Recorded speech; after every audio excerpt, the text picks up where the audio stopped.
قدشان صرف جانم صرف خدا صرف صرف خمیده در سایه گل بلبل از این قصه خزیده گل نیست چون من در غمشان جامه خدا جامه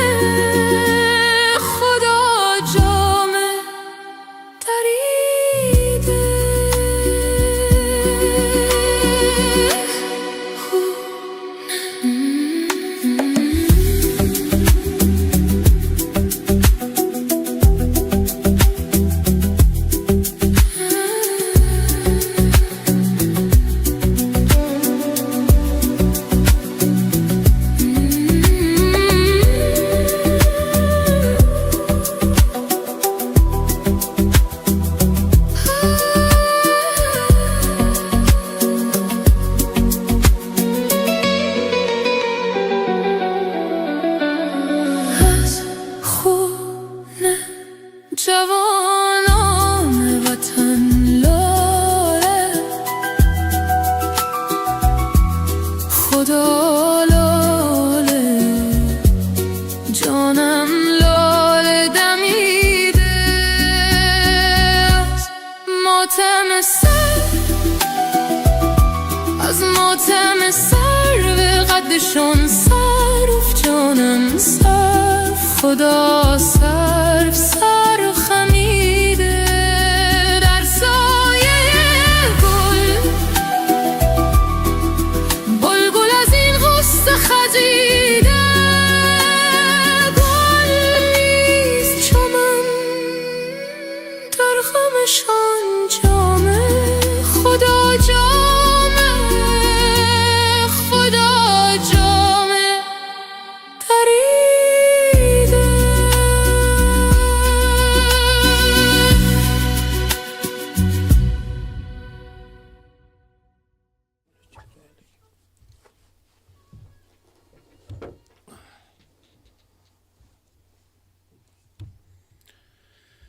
Isroil qabul qilgan terrorchilik o'lim jazosi qo'llash to'g'risidagi qonun amalda faqat falastinliklar nisbatan qo'llanilishi mumkin. Assalomu alaykum, hurmatli qahvali suhbatlar podkast loyihamiz muxlislari. Bugun bir alamlik desak ham bo'ladi, bir ichimizdagi dardimiz desak ham bo'ladi. Ili qanaqandir biz jumbush keltirgan bu qaror to'g'risida suhbat qilmoqchimiz. Suhbatga hozir Hamza Egamberdiyev Sirojiddin birgalikda olib boramiz. Hamza aka kecha esingizda biz podkast qilgandik. Bu kishi Istanbuldagi Anadolu universitetida ilohiyot fakultetida ta'lim oladilar. Juda ko'plab tarixiy bilimga ega va juda ko'plab davlatlarga sayohat qilganlar, tarixiy obyektlarni bevosita ko'rganlar va juda ko'plab kitoblarda xuddi masalan Ixtiyor akaga o'xshab tarixni sevuvchi inson hisoblanadilar. U kishidan bugun suhbatlarni qursak, shu 3 kishi imkon qadar mana shu mavzuimiz atrofida fikrlarni ulardan o'rganamiz. Sizlar tomonidan ham agar shu mavzuga doir savollar bo'lsa, ochib berishga harakat qilamiz.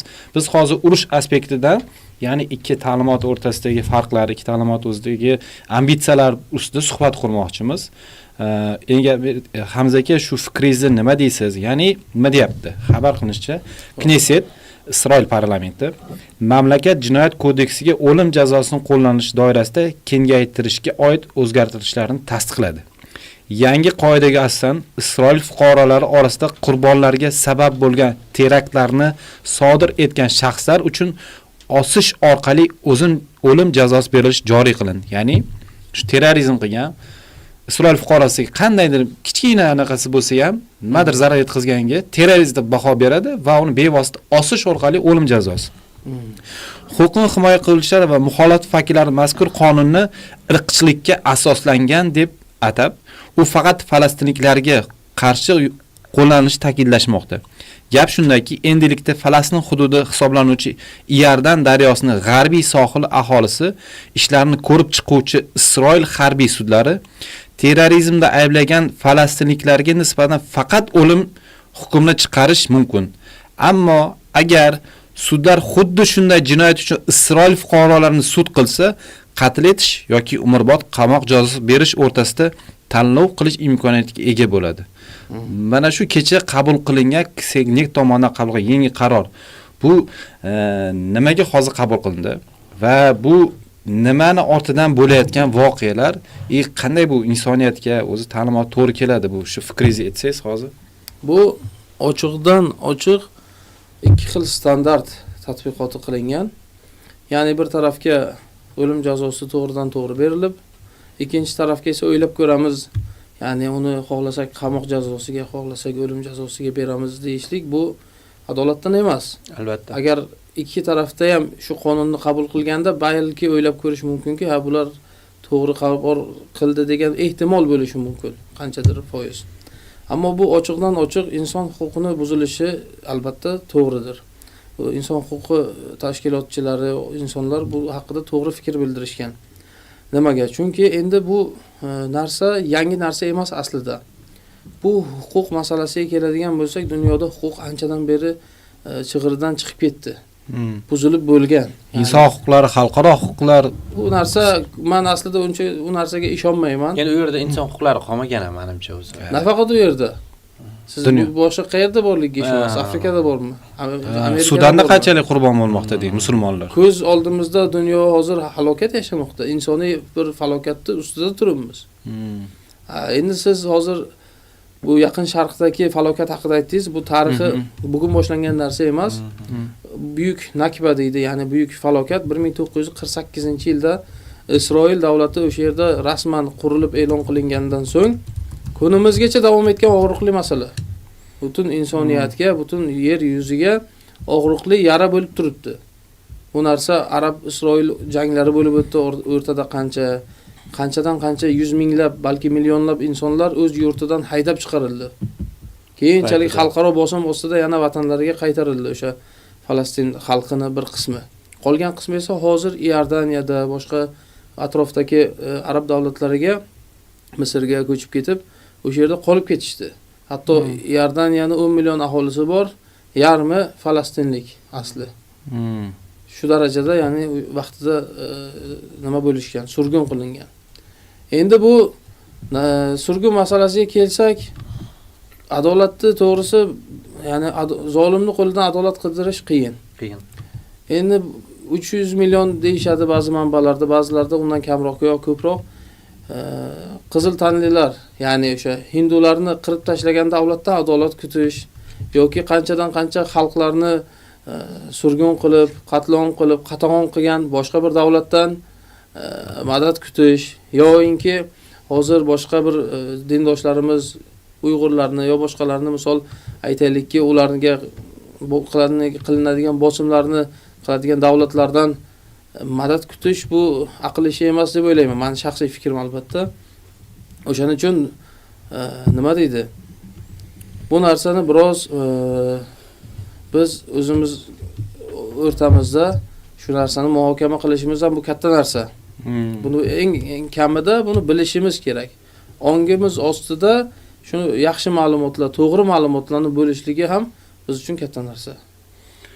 Xo'p, qarang, bu ketma-ketlik, ya'ni o'sha Hamasni yo'q qilish o'zi anaqani deyarli yo'q qilishdi. G'azoni. Endi esa aholini o'sha yerdagini qirg'in-barot qilishga ochiqdan ochiq harbiylarga vakolat berilyapti. Ya'ni u provokatsiya orqali ozgina harbiyga qarshilik qilsa ham ketdi-da, uni borib osishga vakolat bermoqda. Bu ochiqdan ochiq falastinliklarni qirib tashlashga. Bu qandaydir siyosiy o'yinmi yokida bu qanaqadir ularning qanaqadir ambitsiyasi bormi boshqa? Isroil, ya'ni o'sha yashaydigan yahudiylarni boshqasini nimaga harakat ketmoqda, ketma-ketligi? Endi bir narsa bor. Dunyoda har xil mafkuralar, har xil g'oyalar bor. Insonda bir g'oya bo'lsa, bir maqsad, oliy bir maqsad bo'lsa, nima qiladi? O'sha maqsad sari intiladi. O'sha maqsad sari intilib o'shani erishishga harakat qiladi. Bu davlatlarda ham bor. Aytaylik, bir davlat o'zini imperiyaligini da'vo qiladi. Har bir ulkan davlatlar o'zini g'oyasi bir asosida yashaydi. Bu xoh diniy bo'lsin, xoh dunyoviy bo'lsin, o'ziga yarasha. Masalan, Rus imperiyasi qadimda nima deb da'vo qilgan? O'zini diniy davlat deb e'lon qilgan, pravoslav o'sha xristianlikni pravoslav mazhabi bo'yicha. Keyin esa butun pravoslavlarning homiysiman degan. Istanbulni olamiz deb harakat qilib butun Bolqon davlatlarini o'sha Usmonli imperiyasiga qarshi kurashish uchun moliyalashtirgan, kurashgan, o'zi ham kelib kurashgan. 200-300 yil shu g'oya asosida urush olib borgan. Keyinchalik masalan Fransiya va boshqa davlatlar ham dunyoni shu bo'lib olish uchun biz asl katta irqmiz nima deb Germaniya va Italiya masalan biroz kech qolgan. Sanoat inqilobi vaqtida kechroq jamlanishgan, birlashishgan. Shuni hisobga aytganki, biz ham Rim imperiyasining avlodlarimiz. Italiyaning g'oyasi shu bo'lgan. Rim imperiyasini tiklash. Shuning uchun Liviyani 1911-yilda bosib olgan. Efiopiyani bosib olishga harakat qilgan. Rimma tasarrufida bo'lganda-ya, eskitdan ular. Ha, shu O'rta Yer dengizi Rim imperiyasining davlati bo'lgan. Endi qarang, bir davlatga o'zidan 2000 yil oldingi g'oya asosida ish qilib olib boradi. Ya'ni Xitoyda ham eshitgan edimki, ba'zi tarixiy manbalarda O'rta Osiyo bizniki, Uyg'ur diyorlari bizniki bo'lgan tarixda deb, o'sha 3000 yillik oldin tarixini unutmasdan, o'sha asosida kunimizda ham kelajakda shunga asoslanib qurmoqda deyshadi. Endi bu narsa xuddi yaqin Sharqda ham shunaqa shunga o'xshash bir g'oyaviy harakat bor. Bu nima? Mana hozir xaritada ko'rsatgansiz. Arzi mav'ud, va'da qilingan zaminlar, tuproqlar, yerlar degan ma'noga keladi arab tilida. Bu yahudiylarning o'sha tahrif bo'lgan, buzilgan kitoblarida bular uchun va'da qilingan zaminlar. Nil daryosi Misrda to o'rtasidan qarang, chizig'i o'tgan Nil daryosi u. Nildan Dajla, Firot daryosi hozirgi mana Turkiya zaminigacha bo'lgan o'rta Sharq, ya'ni yaqin Sharq. Hijoz yerlari, ya'ni Saudiyaning yerlari ham kirib ketyapti-da, to'g'rimi? Iroq, ya'ni Hijoz, qarang, Hijoz degani Madina va Makka o'rtadagi Toif shaharlarini bo'lgan qismga Hijoz deyiladi. Ha, faqat bu qism. Mana shu. Siz aytadigan tepasi Tabuk, masalan, qarang, Tabuk shahri bor. Ha. U Shom diyori hisoblanadi, aksariyati yuqorisi. Hijoz past tarafi hisoblanadi. Saudiya Arabistonining o'zida bir qancha mintaqalar bor ichida. Qadimiy nomlari bor. Xuddi O'rta Osiyoda Movaron nahri bor, bir qismi Xuroson bor, Turkiston bor, aytaylik Pomir bor, boshqa mintaqalar bor-ku. Dashti Qipchoq bor masalan, lekin davlat emas ular, mintaqa. Xuddi shunaqa bu Arzi Mav'ud asosiy zamini Shom diyori. Shom diyori bu Suriyadagi Shom shahri emas, masalan, yoki bu ichiga Iordaniya, hozirgi Falastin, Livan, Suriya, Iroq, qisman Turkiyani janubiy mintaqalari ham Shom diyoriga kiradi aslida. Gazantep. Ha, Gazantepning pastlari, Hatay, shu taraflar juda tarixiy eski diyorlar. Misr ham to'liq yarmidan asosiy aholi yashaydigan joyga kirib ketar ekan, chunki Nil daryosi bo'yisida-ku asosiy aholi. Bu yerda hammasi cho'l. Suvni atrofida yashashadi. Ya'ni toza suvda, o'sha chuchuk suvda, daryo. Ya'ni shu yerdagi aholini siqib chiqarishmi ular maqsadi yoki shu yerni o'zini tasarrufiga olishmi ularni tarixiy bir istagi? Ularning g'oyaviy o'sha xohishi, istagi mana shu yerda Hazrati Sulaymon alayhisalomni o'sha qadimiy davlatini qurish. Yana bir jihat bor. Bu o'zi qachon boshlangandi? Nega juda kuchayib boryapti kundan kunga? Boyna shuni aytdikki, masalan Italiya 2000 yil oldingi Rim imperiyasini xayoli bilan yashaydi. Xuddi shunaqa kichkina Isroil o'sha Sulaymon alayhisalomning vaqtlaridagi davlat, o'sha buyuk Isroil davlatining qadimiy nimasini xayoli bilan yashaydi va ularga aytilganki, o'zi kitoblari asosida shu yerlar sizniki deb aytilgan deyshadi, da'vo qilishadi shuni. Va biz buni kurashamiz deydi. Avval bu mintaqa hozir ko'rganingizdek soxta chegaralar, men buni qabul qilmayman. Chunki lineyka bilan o'sha chizg'ich asosida chizilgan. Mana Misrda qarang-da. Mana Misr tekis chizilgan. Saudiyaning yuqorisini qarang. Hatto bir hikoya aytiladi, o'sha chizgan ayol, angliyalik ayol. O'sha apshirganda, nima deydi? Aksirgan payti Iordaniyada qo'limda ketib qolgan. Qo'li bunday bo'lib ketgan. O'shanga Iordaniya ham bunaqa holatda chizilgan. Isroil yozgan joydagi. Bu Iordaniya tuprog'i shunaqa chizilgan. Ha. O'zi buni tarixiga olsak, Isroil xalqlari ancha yil davlatsiz yashadi. Yahudiylar. Keyinchalik ular iqtisodiy muvaffaqiyatlarga erishdi. Butun dunyoda tarqalib, o'sha bank sistemasini qurishdi, boshqa qilishdi, tijoratni qo'llariga olishdi. Bu bizda ham O'rta Osiyoda ham ko'pi tijorat bilan shug'ullangan ular. Usmoniy imperiyasida ham xuddi shunaqa, Yevropada ham ular shu tijoratga juda mahkam bel bog'lagan. Ulardan askar olinmagan g'ayridin bo'lgani uchun.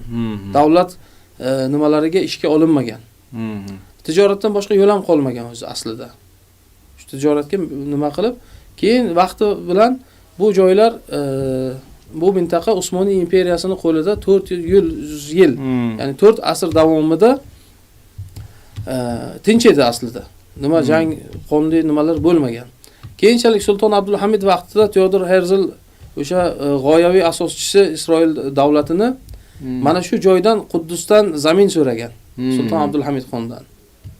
Biz uni bermaymiz degan. Sizni qancha qarzingiz bor, bu davlatlardan o'chiramiz degan, yordam beramiz. Sizga yana Turkiyani o'sha Usmoniylarni iqtisodiy rivojlanishiga sharoit qilib beramiz degan.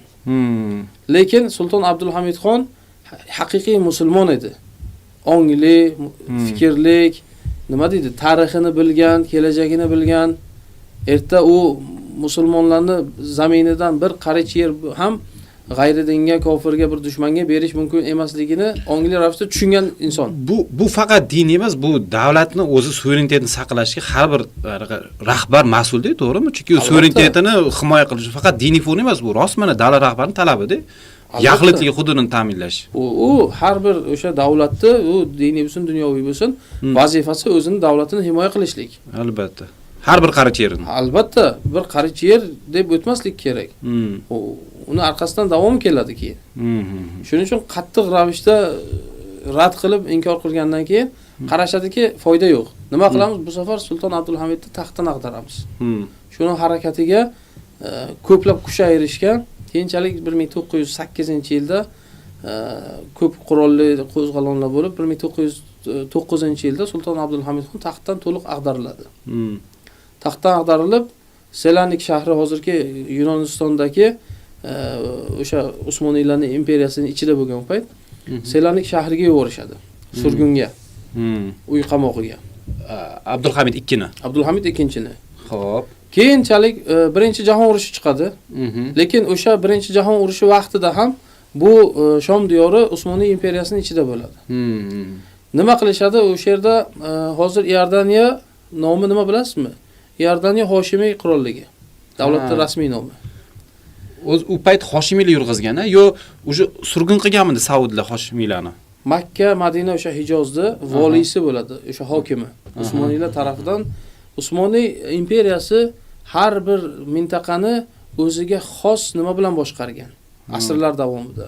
Aytaylik, arab diyorlariga arab boshqaruvchilar qo'ygan. Kurd mintaqalariga, kurd xalqiga kurdlardan boshliq qo'ygan. Usmoniylar. Usmoniy imperiyasi.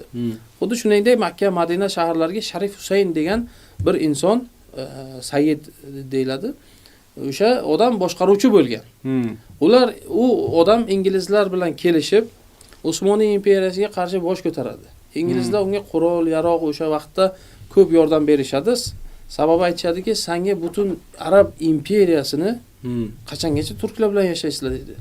Nimaki sizlarni turk qachongacha boshqaradi deb aytadi-da. Ana shu millatchilik eng yomon narsaligi mana shu yerdan bilamiz. Dushmanlarimiz bizni millatchilik bilan aldashadi. Hozir bir narsani aytasiz, bir olimdan gapirasiz, Ibn Sinoni gapirsangiz, tojiklar keladi bizniki deydi. Bizniki. Turkiylar keladi bizniki deydi. Millatchilik, turkiychilik, forsiychilik. Arablar ham bizniki deydi, bilasizmi? Arablar ham bor, ha. Yo, aslida hammamizniki. Natijada Imom Buxoriy fors bo'lsa nima, turk bo'lsa nima, boshqa nima bo'lsa farqi nima? Millati tamom, u Xudo tomonidan berilgan, lekin musulmon islom millati bizga yetadi. Musulmonchiligi. Albatta. Shu narsa hozirgi mana shu narsada fikrlaydigan insonlar bor-ku. O'shanaqa fikrlaydigan insondan bittasi Sharif Husayn bo'lgan. o'zi voliy hokimlik qilib turibdi. Arab diyorini arab boshqarib turibdi. Islom asosida, birodarchilik asosida. Nima deydi? U Makkadan 1 so'm olsa 10 so'm ular kissasidan bergan o'shaning xarajatlariga. Temir yo'l tortib kelingan. Temir yo'l tortib kelgan. Tarixda birinchi marta 1908-yillarga yaqin Madina Makkagacha temir yo'l bo'lgan. Madinagacha. Aslida Yamangacha ketish kerak bo'lgan nimalari. Katta proyektlar qilingan. Tarixda misli ko'rilmagan oxirgi revanasi Usmoniylar qilgan o'zi Madinada Masjid Nabaviyni borsangiz eng chiroyli ko'rinishlari Makka atrofidagi. Ha. Shularni Usmoniylardan juda qolgan. katta foydasi tegan. Ular Usmoniylargacha Hokimul Haramayn nomi berilgan. O'sha yerda boshqarganga. Ikki haramni hokimi degan nom. Usmoniylar kelgan bu nom bizga yarashmaydi degan Sulton Salim birinchi, ilk xalifa. Aytganki, bu nomni o'zgartiramiz. Xodimul Haramayn. Ha. Ikki haramni hokimi, hukm beruvchisi emas, xodimi, xizmatkori. Qarang, bir nomda ham odob bilan muomala qilishganda bu diyorlarga. O'zlari hajga bora olmasa ham davlat vazifasi bo'lgani uchun vakolatdan haj qildirishgan, lekin doim ko'ngillari shu yerda bo'lgan. Yaxshi ishlarni qilishganda bu tarixiy haqiqatlar bular. Keyinchalik Sharif Husaynni aldashadi. Sharif Husayn ularga ishonadi. Butun arablarni birlashtiraman deydi. Misrdan tortib mana u hozirgi Arab amirligi, Bahrayn, Qatar, Kuvayt, Saudiya, Ummon, Yaman, Iroq, u tushunasizmi? Abbosiylarni xayoliga ketib qoladi-da, millatchilik asosida imperialistik arablar. Arablar. Ha, hamma joyda bitta. Turklar emas, o'zbeklar emas, forslar emas, nima deydi? Boshqa millatlar emas, hindlar emas, afg'onlar emas, arablar degan. Millatchilikda o'sha arablar bir oldinlari millatchi bo'lganda, qavmiyatchi bo'lgan. O'shani tomirda bari qon oqadi-ku. O'shaning ustiga bosganda u badbaxtlar ham. Bu safar shunga ishonganmi? Qurol olgan, yordam olgan, kurashgan. Usmoniylardan qutulgan. Usmoniy imperiyasi 1918, hatto 19-yilda Madina mudofaasi degan bir mashhur voqea bor. 2 yil bir hokim o'sha yerda nimasi qo'mondoni Madina Munavvarani taslim qilmaydi. Faxriddin poshsho degan, Cho'l Arsloni degan laqab olgan. U odamning hayotini ko'rsangiz, matonat degan, shijoat degan narsa mana deysiz-da. Yaqin 100 yil oldin yashab o'tgan inson. Shu kishi Madinani himoya qiladi. Ozgina askar bilan ko'plab arab isyonchilari va inglizlar, arab isyonchilari va inglizlar birgalikda hujum qilishadi. Ha. Madina Munavvaraga hujum qilishadi. Bu kishi o'sha kichkina sonli garnizoni bilan shu nimani juda himoya qiladi. Ular yaqinlasha olmaydi Madina shahriga. Chunki bular o'sha Usmoniy imperiyasi oxirgi yillarda ham juda tartibli armiyaga ega edi. Juda intizomli, gapga quloq soladigan, juda nima deydi? Pishiq armiyasi bo'lgan turklarni. O'sha asosda Madina shahri 2 yil qamal qilinadi. Qamal kirib bo'lmaydi. Temir yo'lni buzib tashlashadi. Hozir ham Saudiyaga agar ko'rgan yo eshitgan bo'lsangiz, yiqitilgan temir yo'lni saqlab qo'yishadi. Bu bizning zafarimiz deb. Saudiyada bor u, o'sha arab davlatlarida. Saqlab qo'yishadiki, bu Usmoniylar endi shu bilan yiqilib turmaydi degan ma'noda tarixiga ishorat. Xullas, ovqat qolmaydi. Xurmoni yeb tugatishadi. Odam boshi ozgina xurmodan beradi. Bu safar xurmo qolmagandan keyin o'sha xurmoning ichida danagi bor. Talqon qiladi. Danagini borib tegirmonda un qilishadi. O'shanda non qilib, talqon qilib yeyishadi. U ham tugaydi. Nima qilamiz deydi? Taslim bo'lmayman aslo deydi. Men Rasululloh sallallohu alayhi va sallamni nimalarini, ravzalarini inglizga topshirmayman deydi. Qayerdagi badaviyga ham topshirmayman deydi. Bu xizmat bizniki deydi. U har kun borib Usmonlimi yo o'zi arab Usmoniy. Ham Usmoniy. Turk. Faxriddin poshsho. Keyin oxiri nima qilishadi? O'sha yerda chigirtka bo'ladi. Har mavsum chigirtkalar keladi. Katta-katta chigirtkalar. Buyruq beradi. Hamma chigirtka ovga chiqadi. Askarlar, xalq. Yana bir qancha oy chigirtka yeyishadi. Chigirtka halol narsa. Ya'ni dinimizda halol qilingan. Umrida yemagan ular. Majbur yeyishadi. Chigirtka bilan ham muofaza qilishadi. Oxirigacha nima qiladi? Hattoki nimadan podshodan, xalifadan amr keladi. Taslim bo'lsin deydi. Bu podshoni deydi yonidagilar majburlab shuni qonun qilishga qabul qilmayman deydi. Xalifani ham, podshoni ham hech kimni qabul qilmaydi. Kuni kecha alohida gaplashganimizdek. Hammasi o'ziga o'zi qaror chiqaradi deb. Ha, shunaqa podsho ham majbur bo'lib qolgan. Men podshohni hurmat qilaman deydi, lekin podshoni majburlashgan deydi. Xullas uni keyin yonidagilari ushlab berishadi. Oxiri Masjidun Nabiyga borib, ravzaga kirib, ushlab, ya'ni nima qilib ko'ziga kul sepib, shu nima qilmasin, qarshilik qilmasin deb yonidagi askarlar. Chunki iloji yo'q, o'lim u, oxirigacha o'lim. Yo Rasululloh deydi, men sizni ko'rdingiz, oxirigacha himoya qildim. Endi bundan keyin qo'limdan kelgani shu ekan deb yig'lab taslim olib ketishadi. Keyin Turkiyaga topshirishadi. Xullas, o'sha Birinchi jahon urushini eng fojiali voqealardan biri. Undan tashqari keyin 1918-19 nima tugaydi? Jang tugaydi. Birinchi jahon urushida Usmoniy imperiyasi yengiladi. Usmoniy imperiyasi ittifoqchilari yengilgandan keyin endi Sharif Husayn chiqadiki, ana endi va'dani bajaringlar deydi. Berlaring menga. Ya deydi, to'xta deydi. Endi bu nimagacha edi? Urushgacha endi o'zgartiramiz deydi. Saudiya Arabistonni o'sha Saudiya oilasiga berishadi. Ular bilan kelishishadi o'zaro. Biz sizga, siz bizga shu o'zlarini kelishuvlari bor. Keyin Quvaytga falon oilani, o'sha sulolaga Quvaytni berishadi. Qatarga o'sha hozirgi davlat raislarining bobolariga o'sha oila ular, qabila. Keyin Arab amirligi ham o'zi 7 ta amirlik. Ular ham oila. Keyin o'zaro birlashishadi. Birlashadi ular. Ha, ungacha o'zi oilalar bo'lgan, qabilalar, qabila davlatlari. Nima deydi? Bir tort bo'lsa oldingizda, birdaniga yeya olmaysiz. Nima qilasiz? Bo'lib parchalarga bo'lib yeysiz.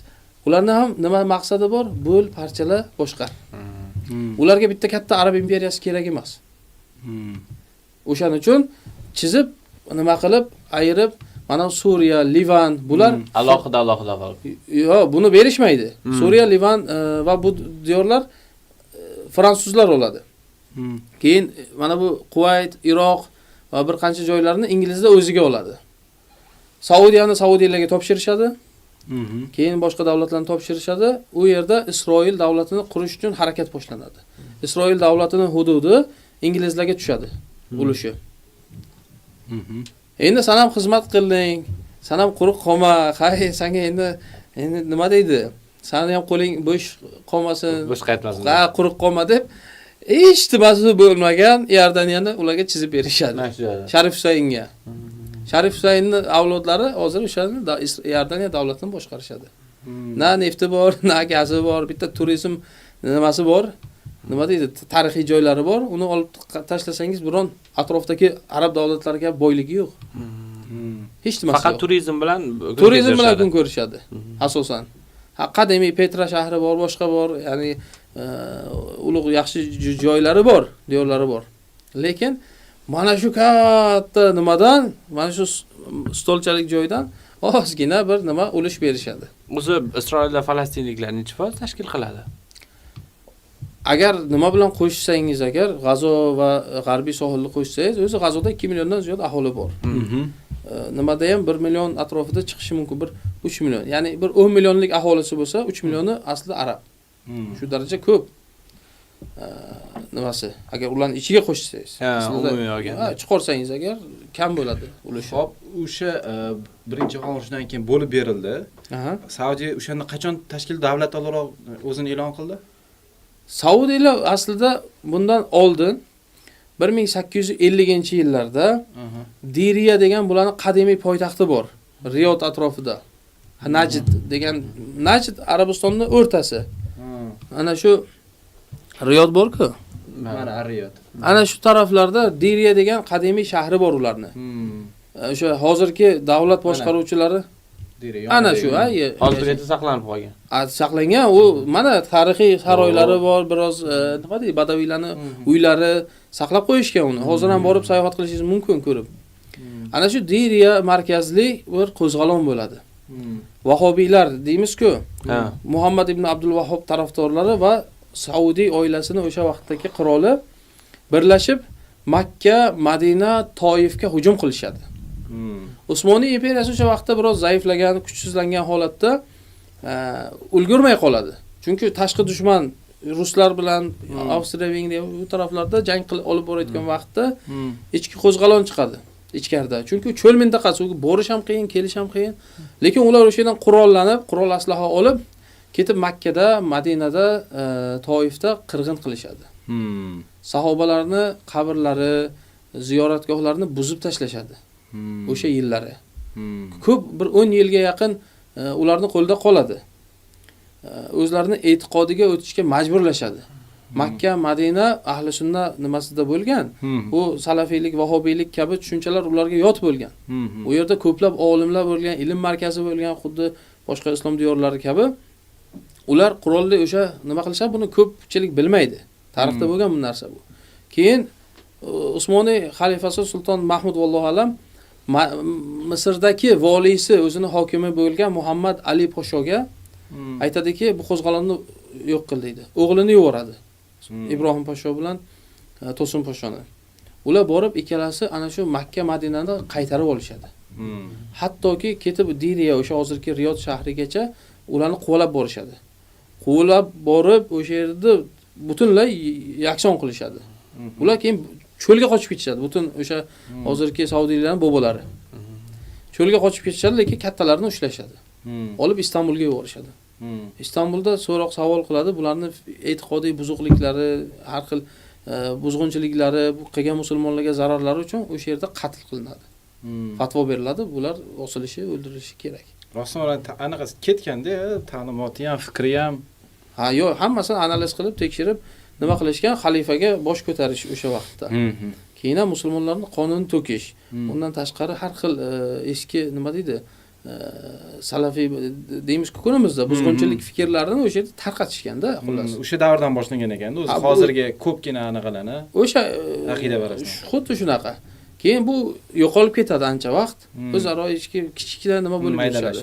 Keyinchalik Birinchi jahon urushi vaqtida inglizlar ularni qaraydiki, yo bular Sharif Husayndan ko'ra bular yaxshi deb, ularga o'sha eski davlat nimasini, hatto o'sha qo'llari yetisha olmaydigan joylarni ham qo'shib berishadi.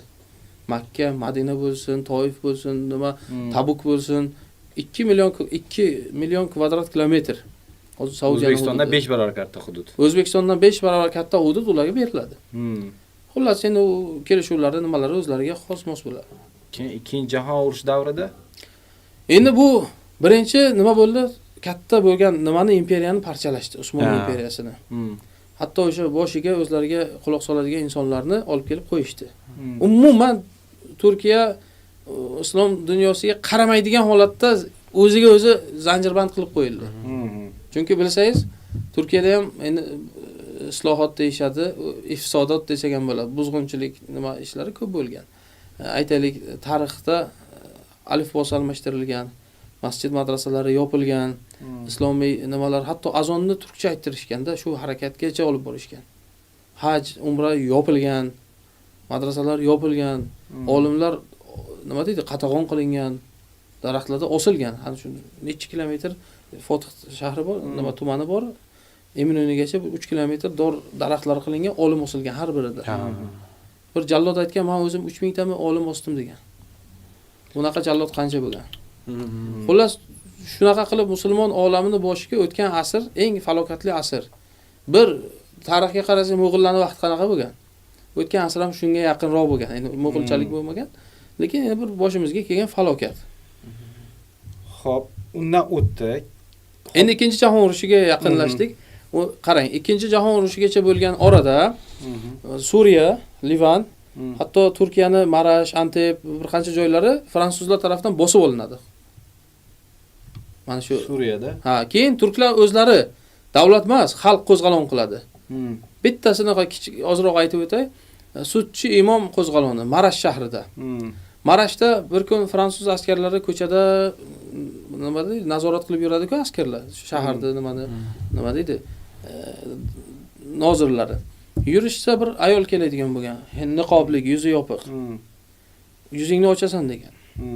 Keyin yo'q, ochmayman degan, mumkin emas degan, sen nomahramsan, hatto kofirsan. Yo'q dedi, majburlab yuzini ochishadi. Bo'lmasa kiyimni yechtirgan boshqa narsa emas, yuzini ochtirgani uchun o'sha yerda bir imomi g'azablanadi-yu, jumaga chiqadi, nimasini o'sha quroli bo'lganda endi. Borib o'sha fransuz askarlarini o'ldiradi. 2-3 ta askarni o'ldiradi. Nega bunchalik anaqa vahima qiladi? Chunki davlat bosib olingan. Dushman u fransuzlar musulmonlardan shaharni anaqa qilish u shariatda masalan zabraytib yo'q-ku. Yo'q, u yerdagi u masala emasdi. U yerga urishlik masalasi, g'urur masalasi. Musulmonni u ko'rib turibdi, to'g'ridagi dushman kelib musulmon ayollarga, opa-singillarga tegajog'lik qilyapti. Gap otsa ham u o'sha vaqt musulmonlarning g'ururi 1 million bo'lgan. Misolda, endi kunimiz bilan qiyoslash noto'g'ri. O'sha vaqtda shunaqa holat bo'lgan. Keyin imom, endi u sutchi imom, sut sotadi.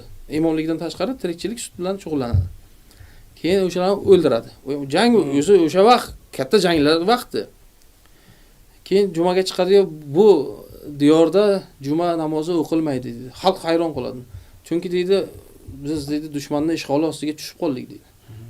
Xalqni g'alayonga keltiradi-yu, o'sha harakatni sutchi imom boshlaydi.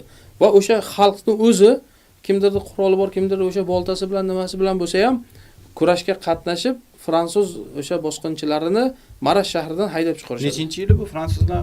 20-yil atrof, 21, 20 shu atroflari. Ha, faqat inglizlar emas, demak fransuzlar ham bu yerga egalik. Ular birlashib kelishgan. Ha, fransuz. Salibchilarning harakatini bilasizmi? O'sha 1200, 300, 400-yillarda 7 ta, 8 ta, 9 ta salibchilar harakati bo'lgan. Salohiddin Ayyubiy bobomiz ularga qarshi kurashib 88 yillik o'sha Quddusni ozod qilgan. Xuddi shunaqa fransuz bir qo'mondon nomini ham esimdan chiqdi-da. Kelib Salohiddin Ayyubiyning qabrlari Shom shahrida. Chunki Suriya bosib olingan-ku fransuzlar tomonidan. Kelib qabrlarini tepgan. Tarix kitoblarida bor. Ey Salohiddin, qanasan? Tur, kel yana degan. O'yladingmi, biz endi shu bilan qaytib ketdik, kelmaymiz deb o'yladingmi? Mana biz keldik degan. Aradan 7 asr o'tgan, u kofir tarixini unutmagan, e'tiqodini unutmagan, g'oyasini unutmagan. Biz 100 yil oldin nima bo'lganini bilmaymiz. Bu 7 asrlik shuur ong bilan yashab yuribdi, g'oya bilan. O'sha Salohiddin Ayyubiyning qabrlarini tepib, aytgan, "To'r, qani endi kurash biz bilan. Qanisan?" degan. Tentak emas. Yo, qabrga ne tepadi? U 7 asrlik intiqomini olgan. Tushundingizmi? Mana biz keldik degan. Sen o'ylading bizani bir umrga yo'qotdingmi deb. Endi keyinchalik arab xalqlari o'sha yerda xalqlar kurashib, keyin mustaqil Suriya davlati tuzilgan, Livan davlati tuzilgan, Iroq davlati tuzilgan, Iroq inglizlardan mustaqil bo'lgan, Suriya fransuzlardan mustaqil bo'lgan. Iordaniyaga aytdik-ku, o'zi chizib berilgan ularga, hadya qilingan, Saudiya berilgan, Quvaytlar mustaqil bo'lgan keyinchalik 70-yilga. Misr o'sha payt bo'lgan-a? Misr ham bo'lgan.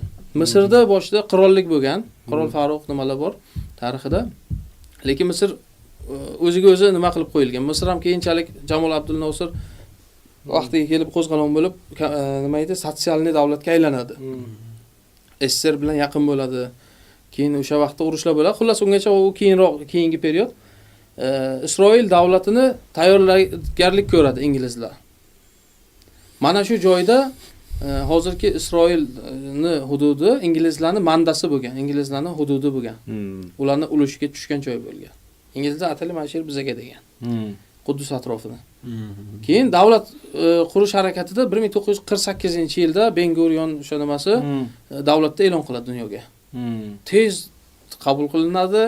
Hatto Ikkinchi jahon urushidan keyin tazminot nimalardan Germaniya, Yevropa davlatlari Yahudiyni o'ldirdi deb qancha katta pul olinib, kompensatsiya olishadi. Kompensatsiya olib Isroil davlatining qurilishiga ishlatishadi. Isroil davlati o'sha nima deydi? Yahudiylardan, kompensatsiyadan va boshqa homiylardan kelgan pullar asosida quriladi, kuchli armiya quradi. O'zi kichkina bo'lsa, oz bo'lsa ham, lekin atrofidagi 6 ta, 7 ta davlat yer tishlatadi jangda.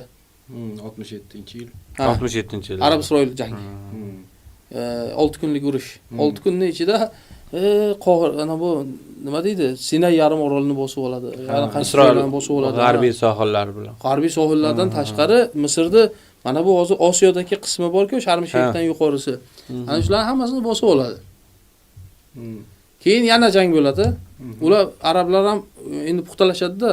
SSRdan o'sha vaqtda ko'p yordam olib, nima qilib, tanklar, qurollar sotib olib, hiyla qilishadi. Sudanda majlisimiz bor deb o'sha kecha Isroilga qo'qqisdan hujum qilishadi.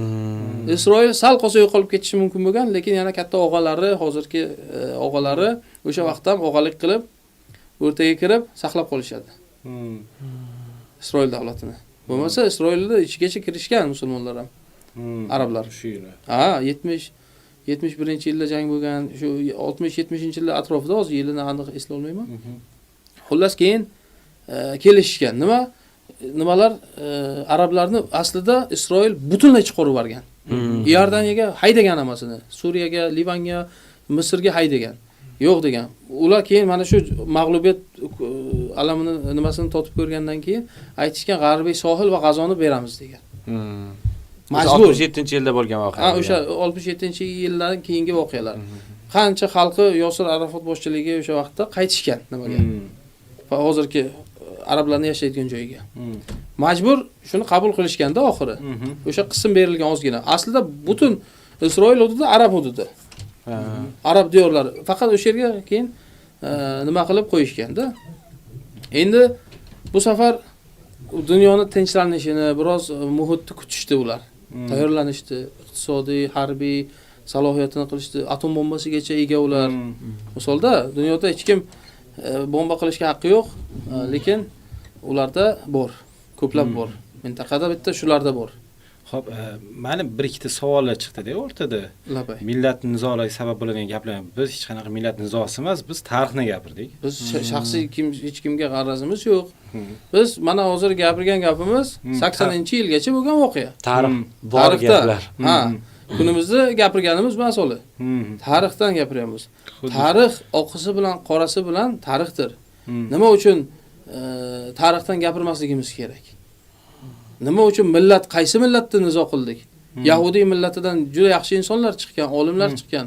Uni ham aytamiz. Abdulloh ibn Salom sahoba bo'lgan. Ularning ichida payg'ambarlar chiqqan. Haligi sahoba ham bor, ya'ni Uhud jangiga chiqib namoz o'qimasdan shahid bo'lgan sahoba, ya'ni o'zi bir kun oldin yahudi bo'lgan, islomni qabul qilgan, ertasi Uhud jangida qurbon bo'lgan. Namoz o'qimasdan qurbon bo'lgan, shahid bo'lgan. Endi bu yahudiylardan ham chiqqan u masalan. Chiqqan, ya'ni biz uni masalan Yahudi o'zi payg'ambar avlodi ular. Bunday olib qarasangiz. Hazrat Ibrohim alayhisalomni ikki farzandlari bor, Ishoq va nima edi? Ikkinchisi Ishoq va Ismoil. Hazrat Ismoil avlodi payg'ambar alayhisalom, Hazrat Ishoqning avlodlari esa yahudiylar. Shuning uchun Ibrohim kelishuvlari, ya'ni Ibrohim Avram kelishuvlari. Bitta tepa pastga tushsa, chunki biz ham sherik bo'lib qolishimiz mumkin-da. Islomiy tarafdan. Shuning uchun bizni nimamiz, g'arazimiz hech kimga yo'q. Bular bizga provokatsion bir savol berishibdi, to'g'risi. Xo'p, yana bir savol chiqdi. Nimaga xalqimiz orasida yo Ali degan ibora tarqagan, biror bir ish boshlashdan oldin degan? Endi bu yo Ali masalasi istig'osa, tavassul masalalariga ham qisman kiradi. Qisman Hazrat Alini yaxshi ko'rishgan tarix bo'yicha. O'sha nima deydi? Shiyalik e'tiqodiga kirib qarasangiz, yo Ali ularda odatiy hol.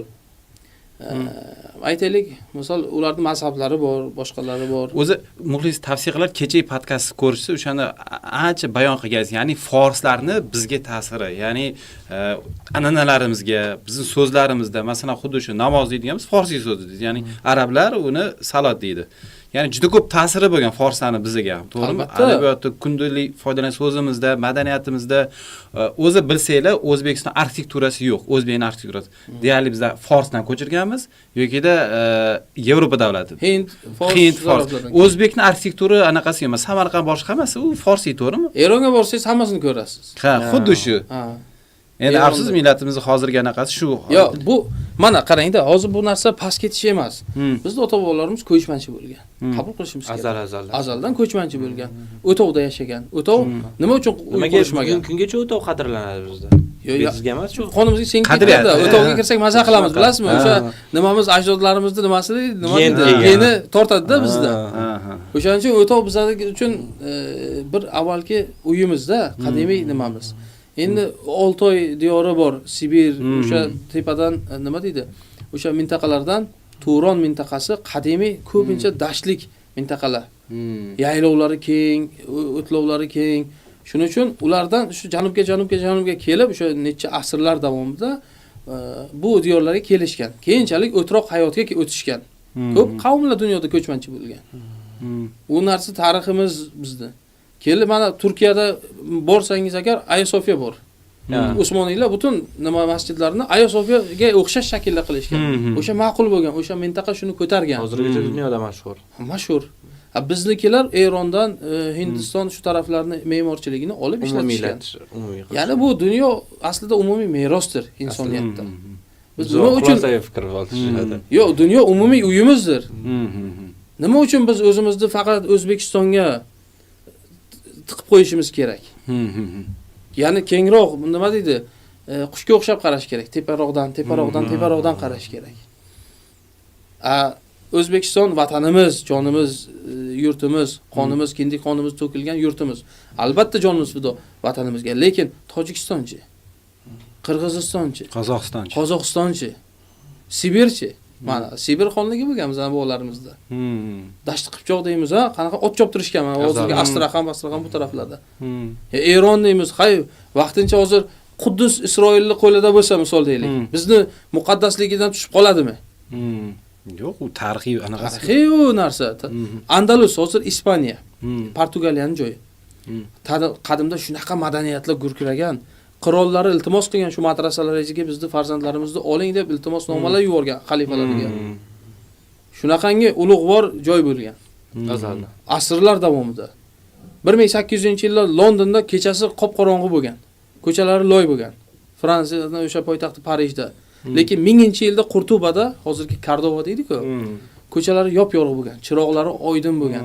300-400 ta hammom bo'lgan, umumiy hammom bitta shaharda.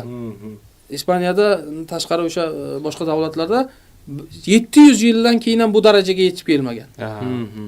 Biz madaniyatda, tozalikda, gigiyenada, qurilishda, boshqa narsalarda g'arbdan ancha oldin. Bir asr, 2 asr emas. Biz hozir g'arbdan orqada qolgan bo'lsak 50 yildir, ko'p qolgan bo'lsa. 50 yil yaxshi ishlasak, to'g'ri ishlasak, nima deydi? Yo'q, hozirgi islohotlarda 10 yil yetib olamiz. Ha, 10 yil deylik. Mana, yo'q, endi umumiy ma'noda eng zo'riga yetib olishimiz 10 yil dedingiz, mana 50 yil men qo'shimchasi bilan berdim. Ularning yetib kelishi 500 yil bo'lgan. Ko'rdingizmi, biz qanaqa tarixiy nimalarga egamiz? Misrda masalan ko'z operatsiyasi qilingan 9-10-asrlarda. Bu narsa Yevropada 18-19-asrlarda bozorga yetib borgan. Hop, bir muxlis savol beryapti-da, endi ana guruch ko'rmaysiz bo'lgandek, yaqinda eronlik blogerlar O'zbekiston bizni yerlar deb ketishdi. Bunday provokatorlar nima deysiz?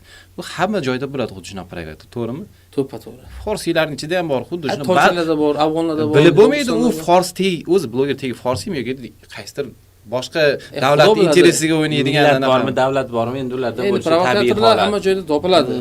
Bu narsaga qarang. Biz qarshimiz. Biz aka-ukamiz. Qarang, men shuni har nimada aytaman. Biz musulmonlar, nafaqat musulmonlar, dunyoda inson haqqini albatta rioyat qilinishi kerak. Bir inson o'zidan o'zi nima deydi? Bir ayb ish qilmasa, jinoyat ish qilmasa, unga qarshi ayblov qo'yilmasligi kerak. Huquqiga rioyat qilish kerak. Hatto bizning dinimiz hayvonga ham zarar bermaslikni buyuradi. Jang bo'lsa, yo islomda bir joyda jang bo'ladi, o'sha yerda yoshi qarilarga, kichkinalariga, nimalariga, hayvonlariga, hattoki qizig'i daraxtlarga zarar berish mumkin emas. Chunki bir daraxtni yetishtirish uchun yillar ketadi. Yo'q qilish uchun bir onda yo'q qilasiz. Ya'ni bu narsa Tojikistonda, O'zbekistonning ba'zi shaharlari bizniki deydi, biznikilar uniki deydi. Eronda men o'zim bo'lganman. Samarqand, Buxoro bizniki derdi deb aytdim. Mana o'zimga eronlik bir millatchi. Millatchilik bizni musulmonlarni tagimizga qo'yilgan dinamit bomba. Bizni dinimiz bir, tariximiz bir. 1000 yildan beri yashab yuribmiz, nima qilib bo'lishi mumkin bizni? Bitta yo'li bu, eng yaxshi yo'li millatchilik. Millatchilik bo'ladi. Ha, millatchilik bu O'rta Osiyo deylik, xalqlarni bo'lish uchun eng birinchi qurol.